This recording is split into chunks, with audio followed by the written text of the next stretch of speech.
Why don't you go ahead? Thank you. Well, Mr. Chairman and distinguished members of the committee, I thank you for inviting us all here today to discuss this very serious matter. And as the senator said, most of you may know me as Congressman Reichert at this point, but a lot of people know me as sheriff. Some know me as detective, the families that you'll hear testify today, and of course my good friend sitting next to me, we have known each other for a long time and worked together for our good friend Norm Mailing. So it's an honor to be here. I really do want to focus on these cases as a detective. I guess my job today is to just sort of lay out, for those who may not be familiar with the first case, is kind of to lay out the scene just a little bit. And you'll hear from the Dow family as to, of course, their understanding of this case too. As a 29-year-old detective, on an early morning on June 12th, I was called out to the Barn Door Tavern with a team of detectives. I could name them all, but it would take too much time. A team arrived there to find one of the most horrific and violent scenes that I've seen in my career, and I think as most people know, I've had a career of collecting, sadly, a large number of murder victims. Those images never leave your mind. The images of that night still remain with me. Two men entered the tavern after they spent the evening there drinking and eating and visiting with some of the victims. They left the tavern, came back, knocked on the door after hours, and the door was opened. A gun was put to the head of one of the male employees of the tavern. The two males were led to the back of the tavern and put in a cooler. They were bound with electrical cord and telephone cords. The three women were asked to take their clothes off, crawl into the ladies' bathroom. Two of the women, Margaret and Sherry, were hung from the bathroom stall by their necks. The third was taken out into the bar area and hung from a railing with a ligature around her neck and the noose. We believe she was also raped before she was killed. Those two men took $1,500. Smith sat in his truck and counted the money.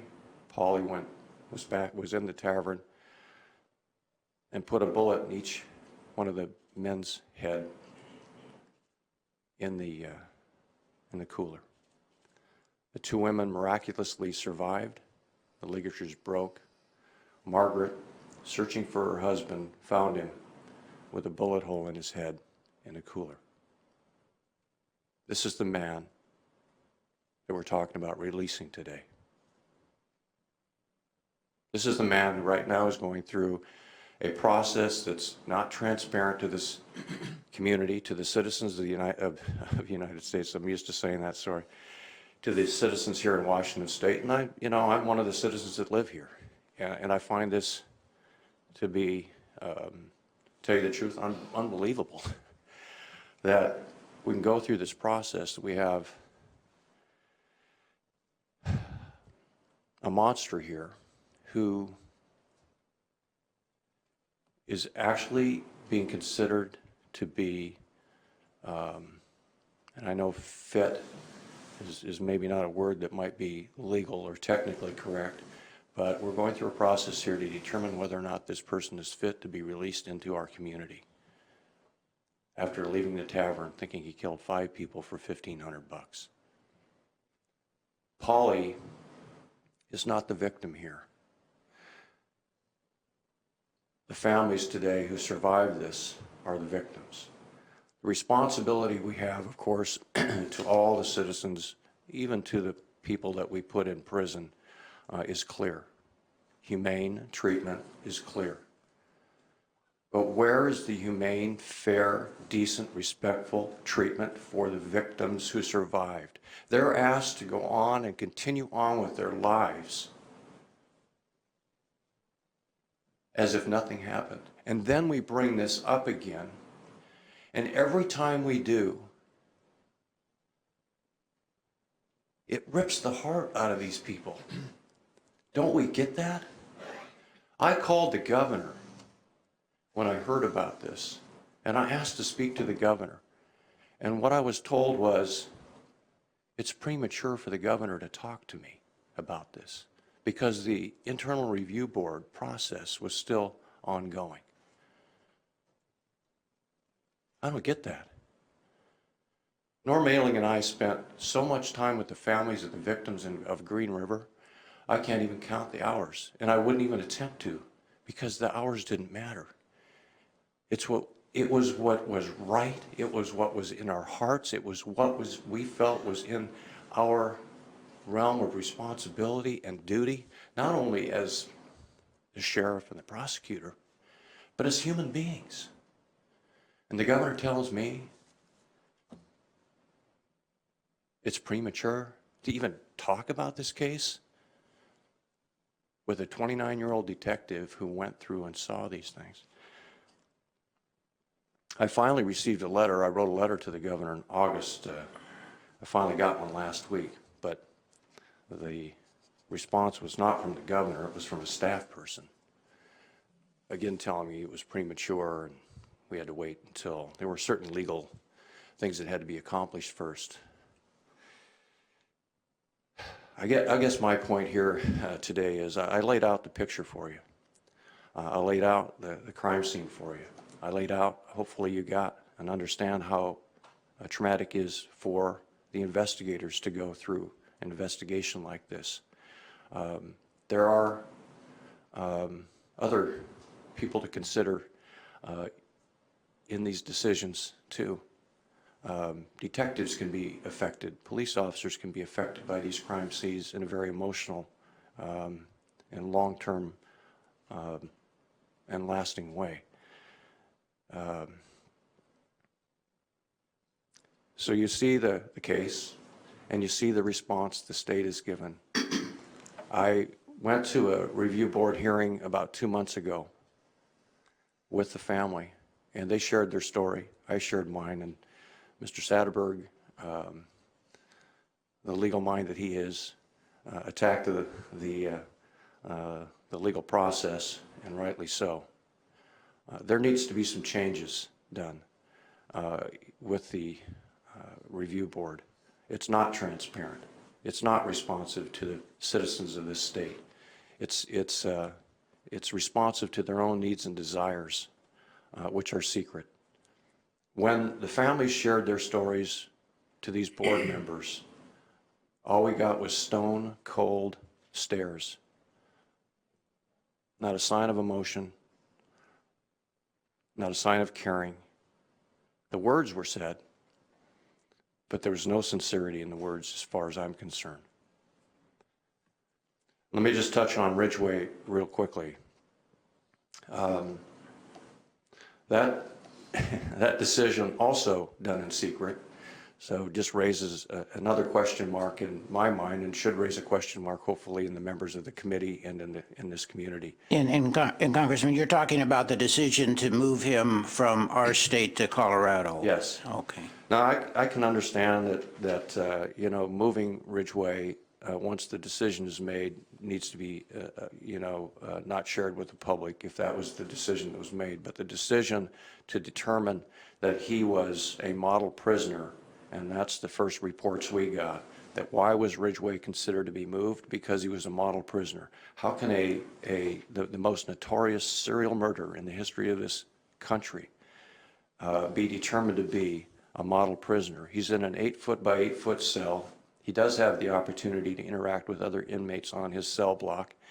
What rules how tough can those rules be to obey? But he's whisked out of this state. The governor doesn't even know that the most notorious serial killer in this country has even left this state. The governor said he didn't know that he left this state. He ends up in Colorado because we want to give him a chance. This is the Department of Corrections saying, we want to give him a chance to socialize in Colorado prison. I don't care if he gets to socialize. I don't think the people in this state care if he gets to socialize. The only reason that Gary Ridgway is alive today is that he was a coward and wanted to save his own life. And the only reason he got to save his own life is that there was a death penalty in this state that created an opportunity for investigators to say, you know what, if you want to save your life, then you're going to have to talk to us about the other murders that you killed, because we only had him for 7. He said, yes, I'll tell you, I killed 65 people. Of course, we could only find enough evidence to charge him with 49. We closed 51 cases. But I don't want Gary Ridgway socializing in a Colorado prison, playing shuffleboard with other prisoners just because we think that he might be safe there. Well, we know that's not true. These prison systems across this country have their own communication system. Soon enough, that would have been found out. The other thing is that he needs to be here so we can continue to investigate and interview Ridgway. If any other cases come forward, any other victims are found, he needs to be here where we can have access to him. And if he wants to be moved to a prison where he can socialize, then maybe what Gary Ridgway should do is tell us about the other, get us to the number 65, so we can give some answers to the questions, because there's never closures for these families, the answers to the questions that these other families have. If he thinks he deserves to be socializing, then maybe what he should be doing is telling us about each and every other case that he hasn't told us about today. So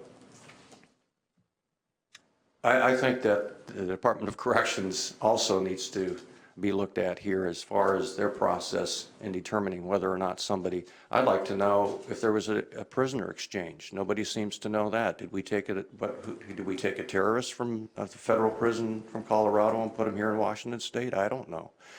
Are we paying additional money, taxpayer dollars to Colorado to house Gary Ridgway because we're told it was more expensive to house him here, but cheaper for us to house him there? I'm not sure I buy that. But I have a lot of questions about this decision to move Gary Ridgway, and obviously the personal issue with me and an emotional one also. So I appreciate the time today to share my story and information, and thank you. Right. And of course, Gary Ridgway was moved back, I believe, on around October 24th, back to the state penitentiary in Walla Walla. Yes. Yeah. We were fortunate enough to visit with some other family members who were not pleased with the decision either. And as a result of including family members and our reaction to this release, he was returned to Washington State.